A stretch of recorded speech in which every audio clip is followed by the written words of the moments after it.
A China conseguiu escapar da armadilha da renda média. O que é a armadilha da renda média, né? Muitos países, quando chegam num nível de renda per capita de 10 mil dólares, mais ou menos, pouco mais, pouco menos, medidos em PPP, né? Ou seja, em paridade do poder de compra, que ajusta por câmbios, por taxas de câmbio muito desvalorizada ou muito valorizada, muitos países chegam nessa renda per capita de 10 mil dólares e por aí ficam, né? Ficam e não saem nunca mais, né? O Brasil é um belo exemplo disso. O Brasil chegou nessa renda per capita de 10 mil dólares nos anos 80 e lá ficou. A gente está praticamente estagnado. Subimos um pouquinho para 13, 14 mil dólares, mas assim, uma longa estagnação na economia brasileira nesse nível de renda média, né? Um país pobre, por exemplo, Moçambique tem 1.000 dólares de renda per capita. Os países pobres da África, especialmente da África subsaariana, têm rendas per capita de 2 mil, 3 mil dólares no máximo, né? Alguns africanos mais do norte, né, acima do Saara, ali no que a gente chama da Ásia, desculpa, da África, do Mediterrâneo, né? Muita gente fala até Club Med Countries, né? Se pegar Marrocos, Algéria, ali, a própria Tunísia, esses países conseguiram avançar mais e ter uma renda per capita já próxima de 6 mil dólares, 7, 8 mil dólares, quase se aproximando de renda média, né? Tailândia já chegou, Turquia já passou. Turquia é um exemplo de país que tem conseguido superar e avançar, quase escapar da armadilha da renda média, né?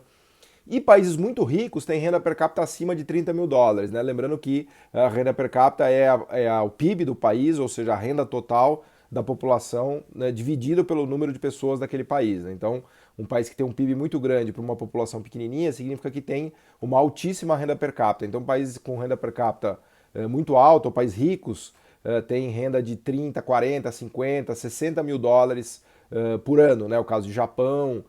Deixo vários dados aqui depois para vocês olharem, inclusive o link para quem quiser pesquisar países e níveis de renda per capita, né? Suécia com 50 mil dólares, Estados Unidos, todos os nórdicos, né?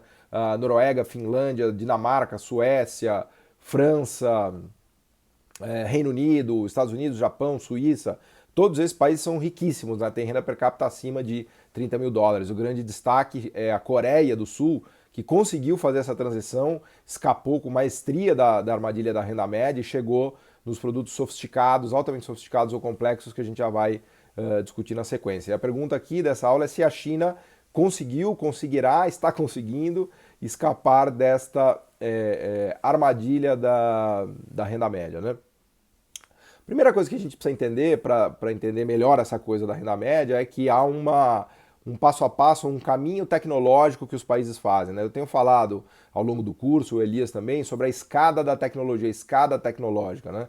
Então, os países que conseguem chegar lá no topo da escada tecnológica, conseguem subir todos os degraus, viram países ricos, né? Só que cada vez fica mais difícil você chegar lá em cima, porque é como se o degrau fosse ficando mais alto, mais alto, mais alto, porque lá em cima o país precisa ter um domínio tecnológico absurdo, né? Um conteúdo tecnológico proprietário que só ele sabe fazer, que só as empresas sabem fazer daquele país, né? Que tem um valor gigante, que é o que torna esse país muito rico, mas que é muito difícil copiar ou competir com essa empresa, né? Me faz lembrar de uma empresa holandesa, que um grande amigo meu, economista brilhante, Felipe Augusto, me mostrou, que faz uma espécie de litografia com a luz, né? Uma máquina fantástica que usa raios de luz para fazer, para marcar as placas de circuitos integrados que todos os computadores hoje usam, hoje em dia, né? É uma empresa tão incrível que ela vale mais do que a Airbus, é uma empresa de 180 bilhões de dólares de valor, vale mais que Volkswagen, que Mercedes. Tamanha é a sofisticação dessa tecnologia dela de usar raios de luz para desenhar e marcar as placas de circuitos integrados que vão em praticamente todos os equipamentos hoje em dia, né? Esse é um bem que praticamente só essa empresa sabe fazer, duas outras japonesas sabem fazer, mas a empresa tem 60% do mercado mundial. E dá um lucro absurdo, tem um poder de monopólio absurdo, né? E só um país como a Holanda, com um sistema produtivo altamente sofisticado, redes de pesquisa, universidades, ajuda do governo, redes de apoio, educação, né? Só um país que tem esse avanço, vamos dizer assim, científico, tecnológico e educacional conseguiu chegar lá, como todos os outros ricos, né? Então, para se chegar nesse último degrau, o país precisa ter uma infraestrutura educacional, científica, tecnológica e de universidades que é fantástica, assim, é muito difícil, né? E todos esses países que eu citei, Brasil certamente, Tailândia, todos os africanos que não chegaram ainda, mas a gente tem muito país de renda média na América Latina, Argentina, talvez Colômbia, né? São países de renda média. No sudeste da Ásia a gente tem ainda Filipinas, que está meio patinando ali, Tailândia, Vietnã acelerando muito, caminha já para chegar a ser um país de renda média, né? Chegar na renda média não é tão difícil, porque a estrutura produtiva que um país precisa ter para chegar na renda média é simples. Ele precisa fazer indústrias low-tech, que é sapato, tênis, calçado, toalha, pijama, chinelo, alimentos, bebida, fumo, né? Que é a industrialização, vamos dizer assim, primária, né? Aquela parte mais fácil que você usa a mão de obra barata, né? O Vietnã é um belo exemplo disso que está, vamos dizer assim, caminhando a passos largos, né? E tem que ter commodities e agro. Então, qualquer país que tenha commodities, agro e uma industrialização low-tech já é um país praticamente de renda média, né? Quando a gente olha, por exemplo, os africanos, né? Recentemente eles estão conseguindo se industrializar e estão caminhando já para virar países de renda média, né? O problema do Brasil é que a gente não conseguiu sair da armadilha. A gente chegou na renda média ali nos 80 e desde então a gente não conseguiu avançar para um sistema produtivo capaz de fazer manufaturas medium tech, high tech e serviços sofisticados, né? Esse é o grande drama. E, de novo, os degraus vão ficando mais altos, então é mais difícil, né? O Brasil investiu muito em educação, mas esqueceu da indústria, então não adiantou nada. A gente passou por um fenômeno que eu chamo do engenheiro que virou motorista de Uber, porque tudo que a gente fortaleceu a educação, e a gente fortaleceu bastante, se a gente olhar os indicadores de educação da economia brasileira desde os 80, a gente teve avanços notáveis, né? Mas isso não se traduziu em produto e engenharia, né? Vamos dizer assim, em empresas que pudessem absorver esses trabalhadores e transformar esse conhecimento, essa educação e essa engenharia em produtos, né, para vender no mercado mundial. Então, a gente descuidou da indústria, como a gente vem falando, né? O Brasil se desindustrializou, vem perdendo espaço industrial no PIB cada vez mais, e ter investido em educação não adiantou nada, porque essa educação terminou em engenheiros qualificados dirigindo Uber, né? E eu conto essa história do Brasil para fazer o contraste com a China. A China fez justamente o contrário, ela foi turbinando e fortalecendo o processo de industrialização dela, como a gente tem dito no curso, né? Como o Elias muito bem explica para a gente, a evolução do processo de industrialização chinês, e eu tenho reforçado nas minhas aulas, né?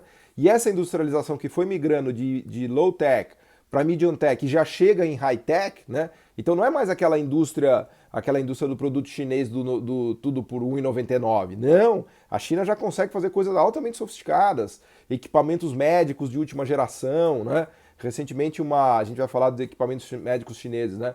Mas fizeram uma cirurgia em Xangai transmitida por 5G, com equipamentos da própria Huawei e equipamentos médicos robóticos, né? A China avança muito na robótica para fazer a cirurgia, né? Então, junto com o governo chinês se articulando e articulando universidades, centros de pesquisa, investimento em P&D muito, ajudando as empresas a fazer investimento em pesquisa e desenvolvimento, que a gente chama de P&D ou R&D, né, Research and Development, foi criando empresas de mercado mesmo, poderosas, privadas, dentro da China, capazes de fazer esses produtos, essas manufaturas, né? Agora a gente está vendo em fase de coronavírus, os ventiladores, né, que são essenciais para quem está com a doença avançada, que o pulmão já não funciona mais tão bem, ou até mesmo para de funcionar. Uma coisa que precisa fazer é entubar o doente e usar esse ventilador, que meio que, eu não sou médico, mas pelo que eu li, pelo que eu entendo e me explicaram, ele meio que ele respira por você, né? E a China está com uma capacidade gigante de produzir esses ventiladores, né? Empresas privadas chinesas, porque foram tecnologias que foram se desenvolvendo lá, com auxílio, com incentivo, com subsídio do governo, com treinamento e transferência tecnológica para as empresas chinesas, e hoje os chineses privados já fazem isso com tranquilidade, e essas indústrias estão trabalhando lá 24/7, né? Todo dia por semana, todos os dias da semana, para produzir e vender para o mundo esses ventiladores que são tão necessários agora nessa época nessa fase de coronavírus, né? Então, mais um exemplo de avanço chinês no sentido de medium tech, de high tech, e inclusive de serviços empresariais sofisticados, né? Quando a gente pega o Alibaba, o WeChat, né? Todos esses Baidu, né? Todos esses, o próprio do táxi lá, que eu não me lembro agora, Didi, sei lá. todas essas empresas de serviços, que seriam o equivalente ao Uber do Ocidente, ao Google do Ocidente, à Amazon do Ocidente, a China já desenvolveu, então ela mostrou já uma capacidade fantástica de desenvolver tecnologia de serviços e aí não ficar presa nos serviços tradicionais, né, que eu sempre repito, né, uma economia pobre é aquela que tem a maioria das suas pessoas empregadas em serviços tradicionais, né, que é manicure, pedicure, motorista de táxi, cobrador de ônibus, garçom, atendente de loja, gerente de hotel, né? A gente coloca dados aqui em outras aulas do emprego da China, vou colocar também aqui embaixo a referência. A China tem conseguido transferir muita gente para a manufatura, cada vez mais para a manufatura medium tech e high tech, e dando o último passo, que é o mais difícil de todos, que são os serviços tecnológicos de pesquisa, serviços empresariais de marketing, de design, de TI, né? Então vejam que os produtos chineses eles já estão, vamos dizer assim, na crista da onda, né? A Huawei ela já vende mais, agora, a partir de agora eu vou falar Huawei, tá? Não vou falar mais Huawei, né? Essa Huawei, copiando o Elias até, depois eu vou perguntar para um chinês como fala o maldito nome dessa empresa. Mas ela já vende mais smartphones do que a Apple. Imaginem, a Samsung é número um, que é outro exemplo notável, né, do sucesso coreano. E a Huawei é a segunda maior vendedora de smartphones no mundo. Passou a Apple está na terceira colocação, né? Quando você pega a Xiaomi também, a Xiaomi é uma empresa fantástica, a gente vai falar mais sobre ela em outra aula, já falamos também, vamos voltar ao assunto. Produz carros, produz celulares, smartphones, está uma febre, né, de smartphones da Xiaomi, no Brasil mesmo, né, ganhando espaço, o próprio Huawei no Brasil, esse PX, campanhas de marketing, né, você vai no shopping no Brasil, você vê stands incríveis da Huawei vendendo smartphone, né, então a China já avançou muito, ela já está lá chegando bem perto do core tecnológico, né, da fronteira tecnológica que a gente tanto fala aqui nesse curso, e vou repetir de novo, acho que toda aula a gente vai falar da Huawei e do 5G, né, que é um belíssimo exemplo, mas nós podemos pegar também painéis solares, né, ela está numa fronteira de produzir painéis solares de geração de energia a partir dos painéis fotovoltaicos, né, acho que vale uma aula e a gente vai explorar isso mais para frente para falar só sobre esse assunto, né, dos painéis fotovoltaicos da China e navios, né? Se a gente pegar a frota chinesa de navios fazendo fragatas, porta-aviões, submarinos, já caminhando para fazer submarino nuclear, que tem aquele problema o submarino a diesel, ele tem um problema, que ele precisa subir para trocar o ar, né? E aí, obviamente, quando o submarino sobe, ele revela a posição dele. Então, a grande vantagem do submarino nuclear é que ele fica meses e meses e meses lá embaixo e ninguém acha, né? Só que a propulsão nuclear, ela é extremamente complexa de se fazer. Poucos países no mundo dominam. O próprio Brasil está há 20 anos tentando fazer um submarino nuclear, apesar de ter bom domínio já de tecnologias nucleares, né? No Brasil, mas a gente não consegue fazer. Então, os chineses parece que já estão a passos largos, né, desenvolvendo tecnologia para fazer submarino nuclear, pousaram já uma nave do outro lado da Lua, que não é trivial, né, algo que nunca tinha sido feito, ou seja, os foguetes chineses já têm a eficiência e o cálculo, né, a balística, a logística, enfim, precisa, né, para fazer tudo isso daí e colocar uma sonda, né, lá do outro lado, aterrissar do outro lado da Lua com precisão, para ver que não é fácil. Os Estados Unidos, depois que abandonou aquele esforço da corrida espacial, tem tentado fazer coisas com o SpaceX, né, que é aquela empresa do Elon Musk, né, mas tem passado por fracassos retumbantes, assim, o foguete vai levantar, cai o foguete, ele queria fazer um foguete que vai e volta, aí não aterriza, aí explode o foguete. Os indianos têm avançado muito também na nova corrida espacial, né, mas tentaram pousar recentemente uma nave na Lua, não conseguiram, perderam o contato com a sonda e a nave foi embora para o espaço, né? Ou seja, estou destacando esse ponto só para falar que não é trivial você conseguir esses avanços tecnológicos, né, que a China tem conseguido com empresas privadas muito eficientes, com a ajuda do setor público, com articulação de pesquisa, de universidade, de gastos em P&D. O governo chinês tem feito fundos, mais de 1.000 fundos, para investimentos tecnológicos, né, para ajudar as empresas, tipo um private equity, assim, né? O governo chinês organizou, depois eu vou deixar até a referência aqui de um paper muito interessante sobre isso. Ele organizou fundos de investimentos tecnológicos, né? Então o governo ele entra como investidor, como private equity, né, para colocar dinheiro, ajudar ser sócio dos chineses inovadores, né? E turbinar a inovação tecnológica. Quando a gente olha Shenzhen, por exemplo, que é uma cidade que a gente fala muito aqui no curso, Shenzhen já é o vale do silício do hardware do mundo, né? O que sai lá de empresa chinesa que faz, não só Xiaomi, Huawei, muitas outras, né? Claro que tem muita cópia. Esses dias eu estava vendo uma empresa que copiou o Mac Air, né? Porque na verdade eles fazem o Mac Air lá e obviamente que eles aprenderam, copiaram e tinha um que era idêntico, né? Aliás, era uma evidência anedótica, né? Eles pegaram um carro que bateu uma como é que chama aquele Evoque, né? Esqueci agora se é da... Enfim, é um Evoque desses aí, que é esse SUV caríssimo, e aí eles pegaram na China, bateu um no outro, só que tinha a Evoque chinesa e a Evoque da marca original, que acho que é a Cherokee, sei lá qual que é a marca, inglesa até.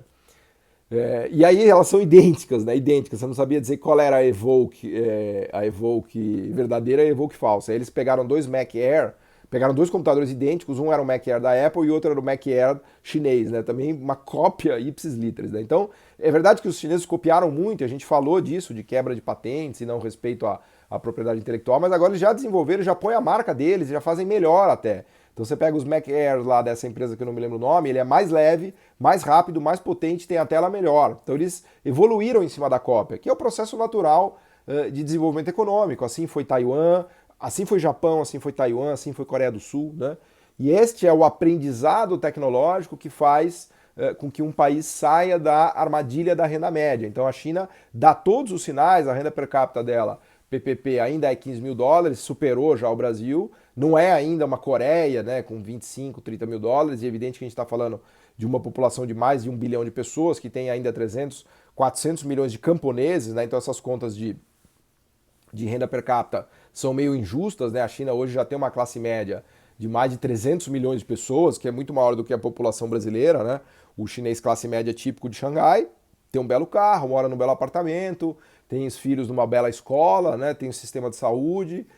Então nós estamos falando aí de uma classe média gigantesca, já que é o maior, a classe média chinesa já é maior do que a população brasileira, né?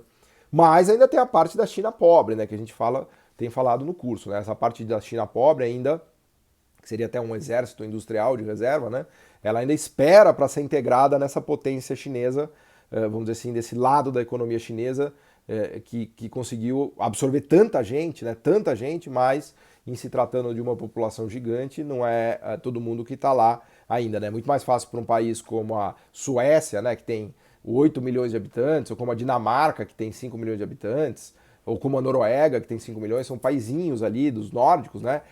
É óbvio que é muito mais fácil você integrar todos esses trabalhadores em processos altamente produtivos e sofisticados e com domínio de core tecnológico, né? E fazer com que a renda per capita deles seja 50 mil dólares ou seja $1.000. Porque nós estamos falando de 5, 6 milhões de pessoas com empregos incríveis, em empresas incríveis, com marcas incríveis e com domínio tecnológico fantástico, né? Aliás, esse é o truque dos nórdicos, né? O estado do bem-estar nórdico é incrível, né? Eles têm saúde, educação, a qualidade de vida é espetacular nos países nórdicos, né? E a tributação gigante, 50% da renda é tributada, não tem história, né? Você deixa metade do que você ganha para o Estado, a carga tributária desse país é de 50% e estamos conversados, né? Não tem choro nem vela. Só que são economias muito eficientes e muito produtivas. Então, pega de novo, voltando na tecnologia 5G, os 3 países e empresas capacitados a fazer 5G de maneira competitiva e competente no mundo são Nokia, Ericsson e Huawei, né? Então a Nokia da Finlândia, né, que vem de toda a história da industrialização finlandesa e dos grandes acertos que o governo e as empresas fizeram, e a Finlândia é o maior sucesso, a Nokia é o grande sucesso privado, né, com a ajuda do governo, mas uma empresa privada, né, de mercado que conquistou o mundo, primeiro com os telefones, né, quem não teve um celular Nokia já, depois ela soube sair desse negócio, que ela viu que estava sucumbindo. São mercados assim, quando o país chega foge da renda média e vai chegando na fronteira, aí ele vai na briga de gigante, aí é liga mundial de porrada mesmo, aí é muito difícil, né? Se o país não for muito esperto, muito dinâmico, investir muito em ciência, educação, tecnologia, e as empresas privadas não forem dinâmicas e ágeis, elas morrem, e aí o país sucumbe, né? Então, a Nokia foi muito inteligente ao saber, ela vendeu a divisão de celulares para a Microsoft, que depois praticamente aposentou, isso daí deu tudo errado, e ela se concentrou na parte de telecom, de equipamentos, está habilitada a fazer o 5G, né? A mesma coisa vale para a Ericsson, né? Uma baita empresa sueca que teve muito ajuda do Estado sueco para fazer nos caças Gripen, ela fazia o radar, sempre fez radar dos caças de guerra da Suécia, que aliás é incrível você imaginar que a Suécia consegue fazer caças de guerra daquele tipo, daquela qualidade, né? Um país que não tem nem 10 milhões de habitantes, né? Então os radares sempre tiveram envolvidos em encomendas do governo, sempre ajudando muito a Ericsson, e é uma potência tecnológica até hoje, e também está gabaritada e habilitada a fazer os equipamentos de telecom, né, e o rádio, transmissão, não é nem rádio, né, rádio é uma palavra obsoleta, mas são equipamentos de telecom, né, que conseguem dar conta de manipular o 5G. Lembrando que o 5G é uma tecnologia de transmissão de dados absurdamente veloz, acho que 10 vezes mais rápido do que o 4G, que todo mundo enxerga que será o futuro. Inclusive a China e a Coreia do Sul já trabalham no desenvolvimento do 6G, né? Eles já estão com experimentos ainda incipientes, mas já há verbas públicas e subsídios, né, e institutos e universidades que o governo chinês e coreano têm articulado para fazer o desenvolvimento do 6G, porque eles estão olhando lá na frente, já imaginando que em 2030 todo mundo vai usar o 6G e eles querem ser protagonistas dessa tecnologia 6G, né? Então isso mostra muito do que o Elias fala do planejamento, né? Do planejamento público auxiliando o setor privado, né? Não é substituir, tá? É Estado mais mercado. Então é um planejamento que ajuda o setor privado a avançar e as empresas a bombarem. Lembra que o processo de desenvolvimento econômico ele depende fundamentalmente do mercado também, não é só Estado. Se o mercado não criar empresas aguerridas, competitivas, que conquistem o mundo, que deem lucro, que tragam um retorno, muito lucro para os acionistas, porque é esse lucro que vai dar o incentivo para o acionista investir mais, investir em P&D, ficar na briga pela ponta tecnológica, né? Criar escala para poder investir no volume necessário, né? Então o lucro ele alimenta a escala, que por sua vez alimenta o investimento em P&D, que contribui para as inovações tecnológicas, que faz com que essa empresa de mercado fique na ponta, fique na fronteira. E o Estado ajuda, o Estado dá subsídios, articula fundos, articula universidades, né? Usa bancos públicos, como na China, para financiar isso daí, financiar o risco, né?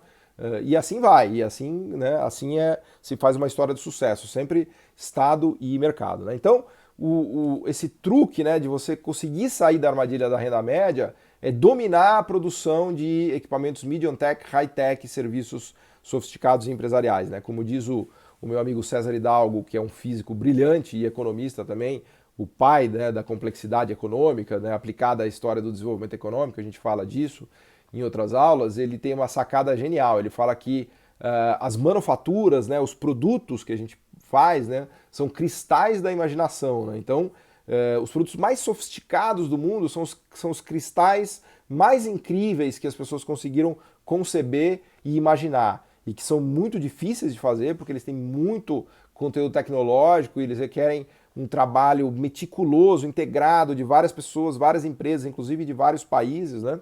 E esses cristais da imaginação têm um valor incrível no mercado mundial. As marcas, né, pensa numa BMW, nas máquinas alemãs, e agora coisas que a China começa a fazer, né? Carros, máquinas, equipamentos, mecânica de precisão, química fina. Então são esses cristais da imaginação que viram manufaturas e produtos e bens e serviços fantásticos, né, que conferem a um país o grau de desenvolvimento econômico, né, domínio de produção de bens medium tech, high tech e de serviços altamente sofisticados. Então, no que a gente vê da China, ela caminha a passos largos para chegar lá, né, para escapar dessa armadilha da renda média, mesmo sendo um país com uma população de mais de 1 bilhão de pessoas. E quando a gente olha para o Brasil, a gente vê justamente o contrário. A gente vê a indústria brasileira se desintegrando, o Brasil se desindustrializando completamente, perdendo essa capacidade de fazer cristais da imaginação, né? Fazendo produtos simples, simplistas, né?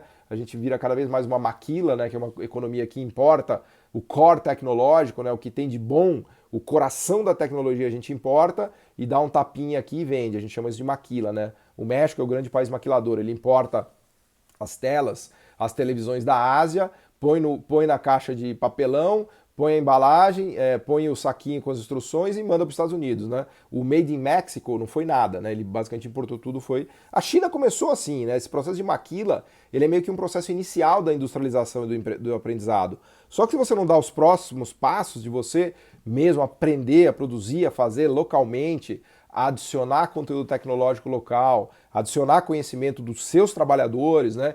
Que vão receber salários maiores, que vão ter melhores oportunidades, que vão ter mais produtividade por conta das suas empresas, né, que conquistam o mundo, você fica atravancado e vira um país maquilador, né? Então o Brasil caminha para se desindustrializar, virar um país maquilador, não tem como pagar salário alto no Brasil, porque não tem empresa que para de pé, porque não tem domínio tecnológico, porque não tem produtividade, né? Então não adianta, se você não tem uma empresa competente, eficiente, com conteúdo tecnológico, com economia de escala e que conquista o mundo, não existe bom salário, né? O salário não adianta, você vai ficar naquela briga de salário-lucro, e aí vai dar mais salário, aí o lucro cai, a empresa quebra e vai todo mundo para a rua. Então, o sucesso, né, do salário alto, ele depende de uma articulação entre empresário e trabalhador que gere muita produtividade, que gere muito salário e muito lucro, né? Isso é o que acontece na Alemanha, isso é o que acontece na Suíça, é o que acontece em todos os países nórdicos. Os salários são altíssimos.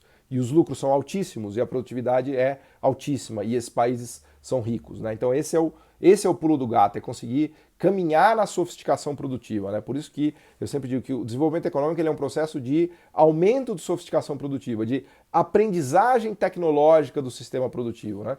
E é isso que a China nos mostra a cada dia que passa, né? Quando a gente olha a pauta de exportação da China de 1980, com aqueles 17, 18 bilhões de dólares de exportação, e olha a pauta de exportação da China em 2020, com mais de 2 trilhões de dólares, e quando a gente vê o tipo de produto que eles faziam, porco, petróleo, camiseta, e agora a maquinaria de ponta, né, a gente claramente enxerga esse processo de aprendizado produtivo, de aprendizado tecnológico, que caracteriza o desenvolvimento econômico. Quando a gente olha o Brasil, a gente vê a mesma coisa? Não, a gente não vê nada disso. A gente vê a pauta brasileira de 1980 igual à pauta brasileira de exportação de 2020. Basicamente não aprendemos nada, né? Um pouquinho de autopeças, de avião, mas a Embraer também já era, né? Então a China é um exemplo, né, de sucesso e vamos dizer assim, esse caso de sucesso de aprendizagem produtiva e tecnológica, e tudo leva a crer que ela já superou ou vai superar, sim, a armadilha da renda média. Ela está meio que passando rapidamente por esse estágio de renda média e parece que já vai apontar para os 25 mil dólares de renda per capita nos próximos anos. Ok? Obrigado.